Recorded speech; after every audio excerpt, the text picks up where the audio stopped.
Monday, Tuesday, Wednesday, Thursday, Friday, Saturday and Sunday. ये हमारे पास 7 दिन होते हैं जो हम 1 बाय 1 करके अपनी ज़िंदगी गुजार रहे होते हैं ना। और इसी के साथ आप लोग छोटे छोटे से बच्चे 7 डेज याद रख लें, यही हमारे लिए बहुत याद है। रहेंगे तो आप जब लोग को आप 7 हमारे days? पास दूसरे वाले प्रोग्राम में आएंगे ना, फिर हम आपको मंथ के जो है ना वो दिन भी बताएंगे, डेज भी बताएंगे कि महीने में हमारे पास कितने दिन होते हैं और कौन से महीने ऐसे होते हैं कि जो 28 तक एंड हो जाता है और कौन सा ऐसा महीना है जिसकी डेट जो है वो 31 होती है। ठीक है, ओहो, इतने नॉलेजेबल क्वेश्चंस करेंगे हम बाद में। ऐसा ही है बिल्कुल। हम देखेंगे ना कि ये बच्चे हमसे क्या सीख के जाते हैं और जब नेक्स्ट आके हमें बताएंगे तो हमें पता चलेगा कि हमसे बच्चों ने क्या सीखा।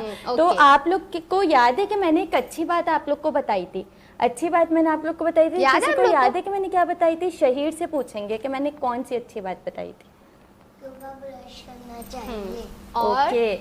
और भी बताई थी एक अच्छी बात कि हमें और रात इससे को क्या होता है? रात को हमें कब सोना चाहिए? जल्दी सोना चाहिए, देर से सोना चाहिए?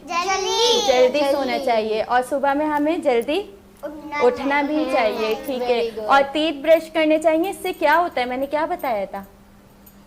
दांत साफ होते हैं। दांत भी साफ होते हैं और हम जो है ना अपनी सेहत को भी अच्छा रख सकते हैं। ठीक है, हमारे कैविटी नहीं होती और कुछ